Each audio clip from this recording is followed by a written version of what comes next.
All right, I'm Naima Harrison, the lead caseworker for Samaritan Ministry Southeast Anacostia location.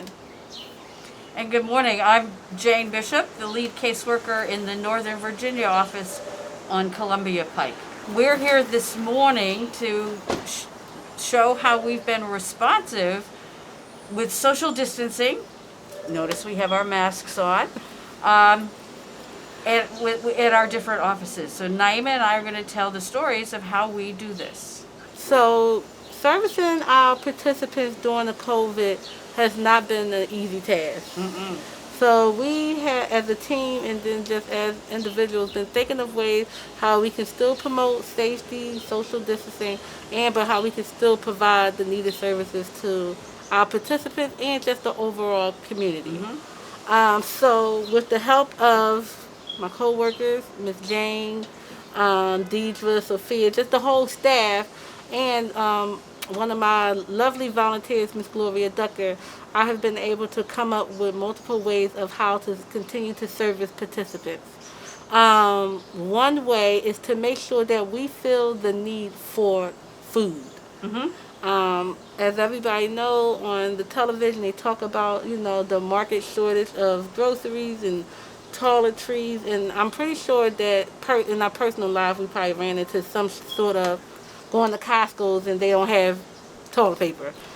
So here what I have been doing is, getting all of my volunteers together, providing fruits and veggies and other toiletries that people might need.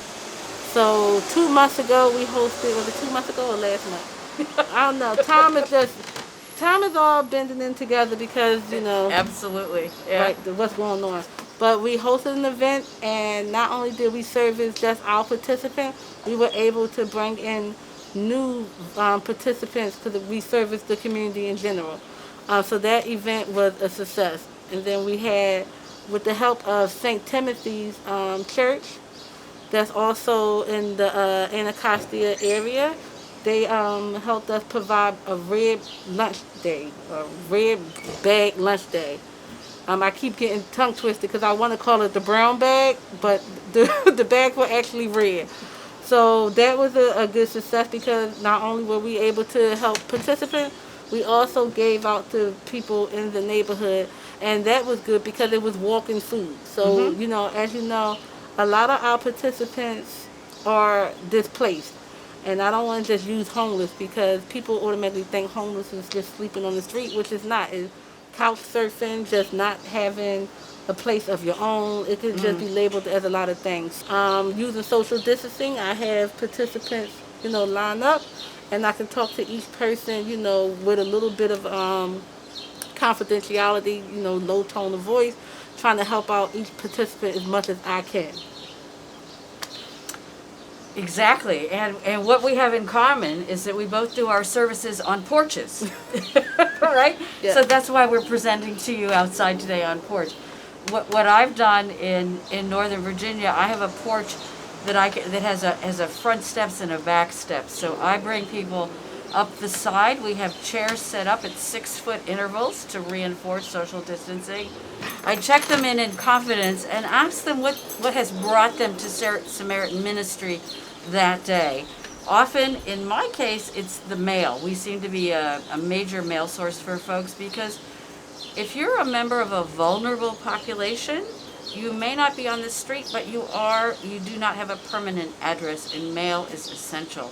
They come to the next window. We take the storm window off, lift the window up, and the mail person hands out the mail out the window with no contact. So it's a no contact thing. Then I actually usher them to the front door where the next person does exactly what Naima does. We have bags set up with walking food if they do not have a kitchen. We have bags set up for people who have access to a kitchen with food.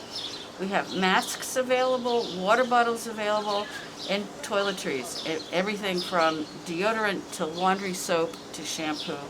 And then we thank them very much and for coming, and they're on their way. What I'm finding is that about 80% of the people who come are participants that I have known for a while, The other 20% is word of mouth, and I make sure I get some basic information from them, and they go into the database.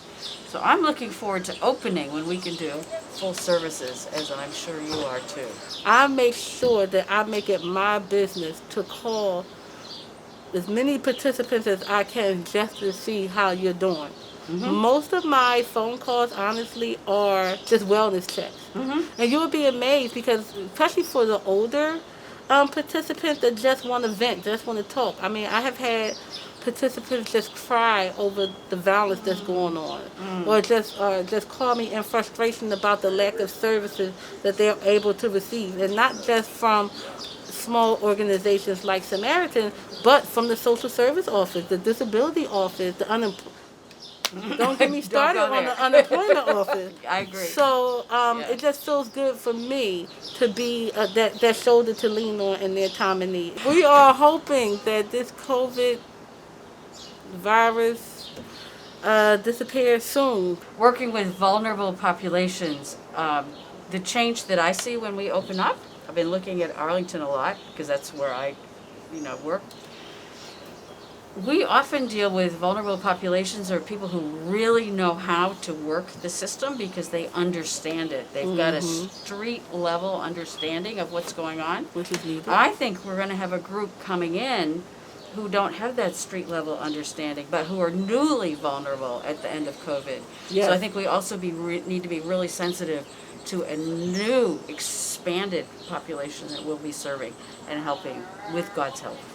Yes, we will be ready. So Yep. for all the newcomers, just let you know that Samaritan is here. We're waiting with open arms. Right. At all offices. Yeah. And we have ways to use volunteers in new and safe ways as well. Yes.